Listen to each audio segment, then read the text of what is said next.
Remember when Dead Hard was a lunge forward? Here's some more things you might have forgotten about old Dead by Daylight. Billy's chainsaw used to not overheat. You could just zoom around the map and constantly rev your chainsaw. He was then given an overheat mechanic, but that was changed to overdrive to make him more viable. Self-care used to be as good as a med kit. It was way faster compared to what it is now. You could run this paired with a toolbox, and you were set. The old UI looked way different. You didn't know who was doing what around the map, and the only way you knew someone was getting chased was if they got hit, or if they were the obsession. Spamming X, A, or space to stay alive while you were hooked. I'm so glad they changed this one, because if you stopped pressing it for a second, that was all she wrote for you. Seeing everyone's ranks at the end of the game. I liked seeing ranks more so than what level the specific character everyone was playing. Old Ruin was insane. You had to either hit those green beans or gen tap. If you couldn't find the totem, doing gens was the worst. However, I think it was fine since it was a hex, making it a risk-reward perk. And here's a funny clip of me getting jump scared. Might be a Myers, actually. I'm gonna go check. No, it's not. The balanced landing infinites on Old Haddonfield. It was impossible to catch a survivor using this, since Old Balanced Landing would let you recover from dropping off a ledge faster, even when you were exhausted. Hatch standoffs. Killers weren't able to shut hatches back in the day, so they would just stand on them, and like in this clip here, they would last forever. Killers could grab survivors as they were jumping into the hatch no matter the health state of the survivor, so it basically came down to who can waste more time. Moonlight offerings. These offerings would make the map unbelievably dark. Pairing this with the mist offering would make it nearly impossible to see any survivor on the map, even if they were 2 feet in front of the killer. The old trapper animation. Not only did it look different, but it was incredibly slow, as seen in the Goat True's video. But going around putting these down one at a time is outrageous. Old Freddy. Shout out Blueberry Jones on this one, I know he remembers. But he used to need to pull survivors into the dream world to be able to hit them. If they weren't in the dream world, you couldn't do anything to the survivors, but they couldn't see you, so you could pop up next to them once they got pulled in. This one isn't super old, but it kinda goes along with grabbing survivors out of the hatch, but being able to grab a survivor while they are unhooking someone. I kinda wish they'd bring this one back too. How scary Ghostface was when he first came out. Seriously, just take a look at this old clip of me.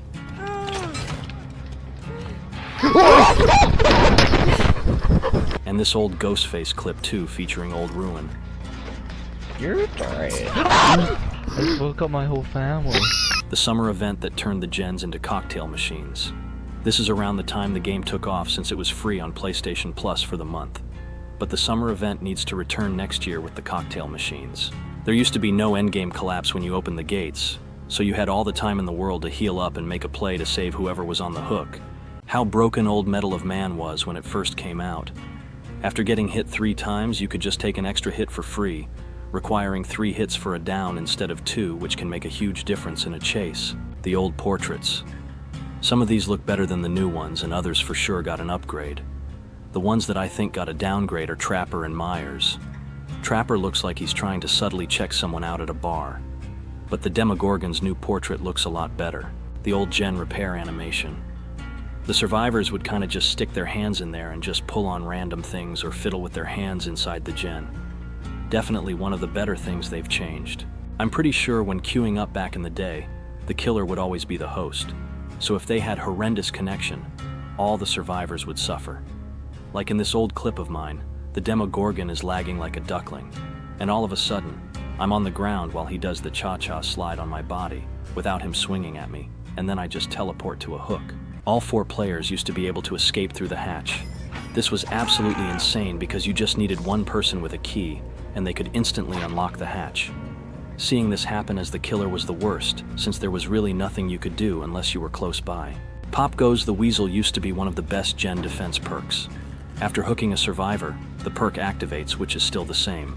But what changed is the gen used to lose 25% of its total progress. But now it's 20% of the current progress, which was a significant nerf. This is just a funny thing my friends and I used to say. But with the old graphics, some of the cars looked like they were made out of concrete. I know it was supposed to be because they are old and run down, but it was just funnier to call them concrete cars. Gen tapping. This was a way to counter Old Ruin since you'd never get a skill check. It was kinda cheesy, but it was good for the bad players who couldn't hit those green beans. I was definitely one of those players, especially in the very early days. Decisive Strike used to always be active. It still only had a one-time use, But this meant anytime a survivor got picked up, they could get away for free 99 if they hit that skill check. Or you could not press the button and save it for later. The old chest animation. Instead of breaking a lock off of the chest, you would open it up right away and rummage around for a bit until an item would appear in the chest. I definitely think the new one is better and makes a little more sense. The old menu UI, it actually had Survivor and Survive with Friends in 2 separate categories, and all the icons were at the bottom instead of off to the side. Which do you prefer more, the new or the old one? That glitch when dead hard would freeze everyone's games for about 5 seconds. This was honestly really annoying on both sides, but low-key kind of funny too, how a simple perk would just blow up the game. This is just a funny moment with my friend using pre-nerf decisive. Picking up the game, picking up. This is I'm getting old. Oh my god. You used to be able to leave hooks 99% sabotaged, meaning you could just instantly break any hook the killer was going to. There was really no counter to this either, unless the killer baited the hook they were going to, which wasn't always an option. Bill used to be a PC exclusive character, but console still had his perks, but they were all base perks you could unlock. They also had a different look. As you can see, the old Unbreakable design was a generic guy. Leveling up the old Blood Web, especially on console, was one of the most tedious things. There was no auto Blood Web, and you navigated the Blood Web at a snail's pace with the analog stick. It also just took a lot longer to load too, since it was last-gen consoles. When the pig first came out, people didn't know that you couldn't go through the exit gate when the trap was active. This led to some all-time tragedies, since you'd be stuck like Chuck until you got the trap off. But what some people still don't know is that you can leave with a trap on your head as long as it's not active. Killers could face camp with no repercussions, since there was no anti-face camp meter that would let survivors get off for free. And of course, this was back when you could yoink people while they were unhooking, so it took a bit more coordination and skill to unhook people. A lot of killers used to AFK. I'm not really sure why they do this, but I guess it was to farm blood points since they were kind of scarce back in the day. But if you were someone that did this, let me know. Why did you do this? The old Blood Web prestige used to reset everything, similar to how it used to be in Call of Duty. You could stay at level 50 and keep getting perks, items, and add-ons, or you could reset and get slightly better stuff at the cost of basically starting over. Here's another funny clip of me getting absolutely startled by Michael Myers. You guys are me, right? Oh my god. Oh my god, dog. I hear that shit pop up like they just fucking bugged. You seen that video of that lunge? What the? When you would get shocked by Doctor, jump scares used to pop up. It would also happen when your madness level was high, or if you missed a skill check while trying to snap out of it. I kinda miss this, but I'm guessing they got rid of it since it could probably cause seizures. Unlocking perks for everyone used to work differently. You used to need to get to level 30, 35, and 40 to earn all 3 of that specific survivor or killer's perks. I'm pretty sure the perk would always be at the first level, no matter what prestige you were when you unlocked it for another survivor or killer. And the perk was orange, so you knew which one you needed to unlock. How strong old Dead Hard used to be.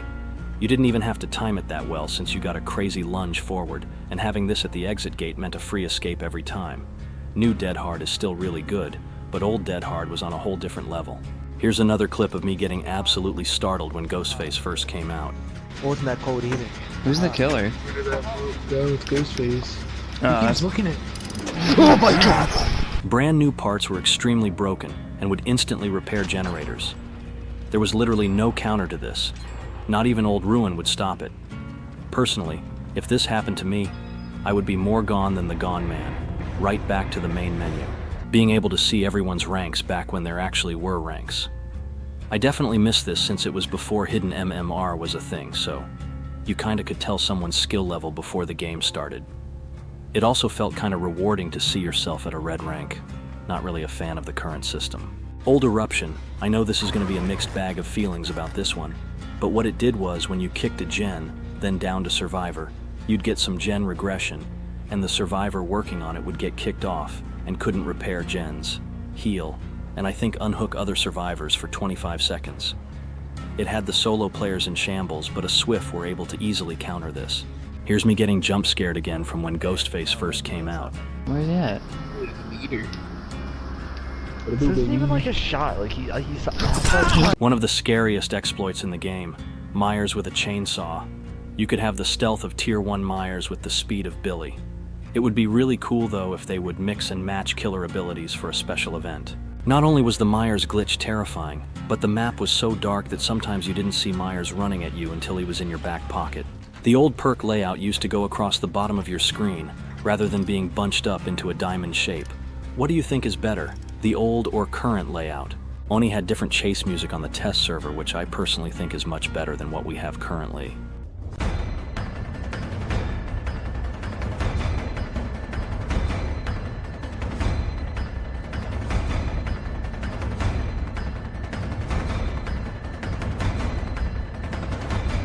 Since it's officially spooky season, gotta add in another clip of me getting jump scared. Actually, Hex Room.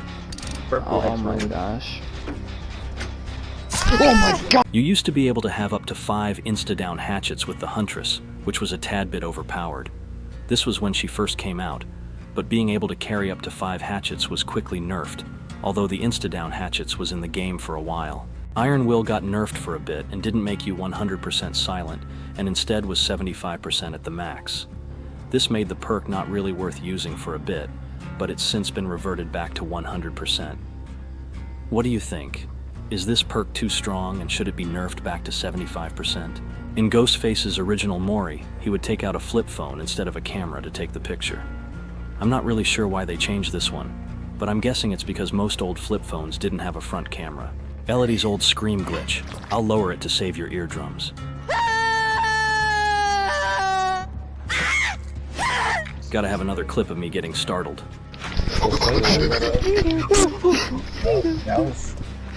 The Omega Blink Nurse. This was crazy since you could have up to 5 blinks. I know about the 7 Blink Nurse, but this version didn't require you to blink backwards. Messing up a blink was not a problem, unless the survivor really knew how to juke the nurse out of her socks. This was the original chase music for the Demogorgon on the test build.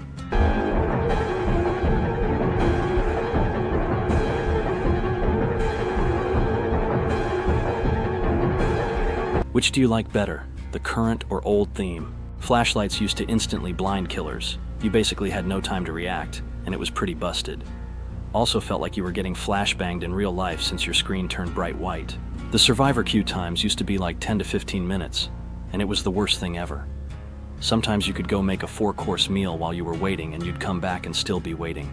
And of course, here's another clip of me getting startled. Whenever I don't hear the killer, I'm like, oh, it's either the pig. Oh my god, people are still in here? Oh my god, you still got me blocked? That's crazy. Oh, it's Mike Myers! No, I don't. Insta heals actually used to be instant.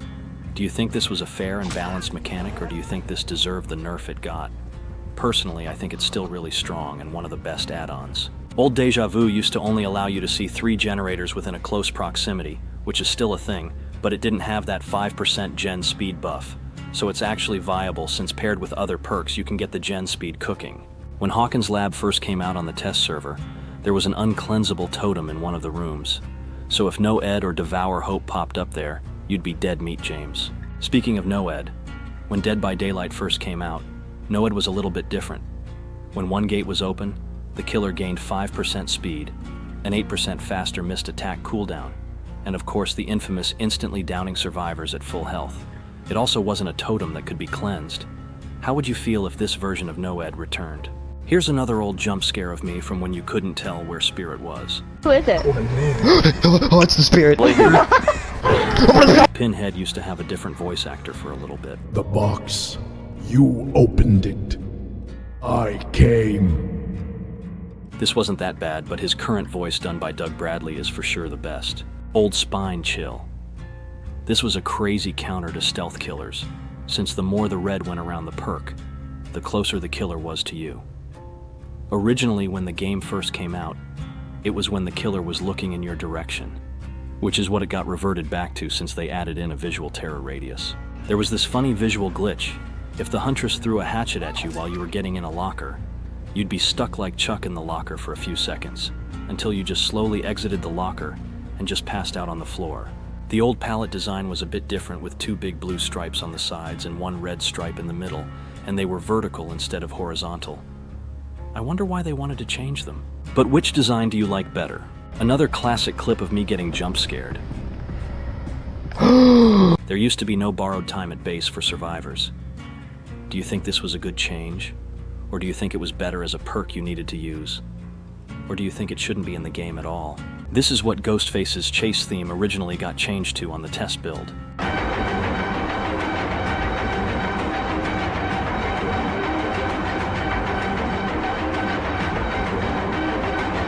Which one do you like better, the old or the current theme? The barbecue and chili nerf. I have no clue why they nerfed this one, but you used to be able to earn up to 100% more blood points if you got all 4 stacks. For some strange reason, they got rid of this feature. When Dead by Daylight first came out, instead of Trapper being able to go up and reset his traps, he had to pick them back up and place them back down, which took a ridiculous amount of time to do. Thankfully, this was changed, and they made it much faster. And here's another jump scare. Old Object of Obsession used to be really strong. You and the killer could see each other's aura from up to 64 meters away if you weren't the obsession, and 72 if you were. There was no cooldown, so you could constantly call out where the killer was at all times, making this one of the strongest perks in Survive with friends. Do you think this perk was fair and balanced, or was it way too overpowered? How good Freddy was when he first got reworked. His puddles were solid for anti-loop, and he didn't get any slowdown or delay when placing them down. He wasn't the best, but he was still solid, unlike he is now, possibly the worst killer in the game. The old bus loop, one of the strongest loops in the game when the game first came out since the entity didn't block windows. There was no bloodlust, and killers vaulted windows at a snail's pace. Once you started looping here, it was a rap baseball cap for the killer, and they probably had to leave you. Another classic clip of me getting jump scared. I do it! The old injured running animation when the game first came out. Do you like this one better, or do you like what it currently is? Personally, I think the old one looks like the survivors looking for the nearest bathroom to blow it up. Speaking of old running, the Wraith's old running animation used to look really goofy. He looks super stiff and doesn't really swing his arms at all. Reminds me of that one episode of Seinfeld where the woman who got a new job working with Elaine doesn't swing her arms when she walks. The old UI. It was a lot different looking and took up more of the left side of the screen. And of course, this was back when there were only 4 survivors, so they were all just right there on the left side since there was enough room. Do you like the old UI? Or is the current one better? The totems used to stick out a lot more, I guess because the rest of the map was so dark. Or maybe the actual totem itself was brighter. So if you were a killer, you had to hope for good RNG so your ruined totem wouldn't get cleansed faster than the fast man. And of course, me getting jump scared. Hot air balloon. Behind it. Can't wait to get oh! PC players used to be able to play on a stretched resolution, allowing them to see over loops they usually couldn't. You could also break Ghostface out of his stealth without even looking at him. Honestly, I'm not even sure how people played like this. It hurts my eyes just looking at a 10-second clip. Old Monstrous Shrine used to only work when you were in the basement, and it was a 9% faster entity progress, 15% increased difficulty on attempts, and a 9% penalty on attempt fails. It was changed into a Scourge hook as well as including the basement hooks with a 20% faster entity progress if you're 24 meters away. But here's a funny old clip of my friend and I seeing someone use the old version. That's what you get for using no. Monstrous Shrine. Oh, that's why I was dying faster. That's absolutely anything. Are you kidding me? That's exactly why you lost that game. What a scumblock. Monster Shrine. That is the first time I've ever seen anybody use that. So it is. And another classic jump scare clip. Hey, You used to be able to Mori survivors as soon as you knocked them with the old Ebony Mori. You didn't even need to hook them, which was pretty crazy. Could you imagine if this returned? There used to be no search bar, so for a while you had to scroll through pages of perks to find the one you wanted. This was a massive quality of life change, and where I can also say, I don't miss the old layout. When you would hit a survivor with a blink attack as Nurse, it used to count as a basic attack, meaning you could use perks like Sloppy Butcher, No Ed, and any exposed perk like Starstruck or Make Your Choice. Did you like this change? Or should it be reverted back to being counted as a basic attack? This one isn't too old, but the old shattered square lighting used to be more of an orange and red color, so it was kinda hard to see scratch marks and blood, but it was changed to a greenish blue color to make things easier to see. And another classic jump scare clip. Who's the killer? I have 2 people down. Trapper's basement used to be a lot easier to get out of with old Dead Hard. Since it was a lunge, you could just dash over the trap since you were invincible during the dash. Do you think current Dead Hard should allow you to escape out of Trapper's basement? Or would a Dead Hard buff be too overpowered? When Huntress first came out, there was a sound bug with her hatchets that made it sound like she was throwing bombs. They should bring this sound effect back with a cosmetic. I think it's absolutely hilarious. In the Dead by Daylight alpha, the grab animation used to be very glitchy and took a lot longer. I kinda like what they were going for though. It's cool how the survivor grabs onto the window. This was the old running and vaulting animation in the alpha. Kinda goofy looking and looks really stiff. I'm glad they changed this one. But what do you think? Do you like this animation better, or the current one? In the alpha version of Dead by Daylight, Meg and Claudette swapped races. Not really sure why they changed it, but it's interesting to see what they could have looked like compared to what we ended up getting. The old hook animation in the alpha. This isn't slowed down at all. It actually took this long to put someone on the hook. If it was still like this today, you would get chain blinded by flashlights 10 times in a row without being able to do anything. Another thing from the alpha was the red lights in the basement, and it also had a bit of a different design. Getting rid of the red lights was probably a good idea since they had it looking like the red light district. Something else from the alpha was that you could attempt on your second hook, because instead of being 3 stages, it was hook progress. So what that means, if you got off before the second phase activated, you still had another attempt next time you got hooked. But you had to start hitting space immediately once the entity showed up, since there was absolutely no grace period. Otherwise, you were dead meat, James. Hey everyone, it's actually me, just to pop in at the end and say thank you for watching and thank you for all the subscribers. We're almost at 25,000, which is absolutely insane. Hopefully I have another Siege video out before the end of the year, which is creeping up pretty fast. I've got a couple ideas, so we'll see what I can cook up. But again, thank you for watching, and I'll let Bateman close this one out. Let's see what else Paul Allen remembers about old Dead by Daylight.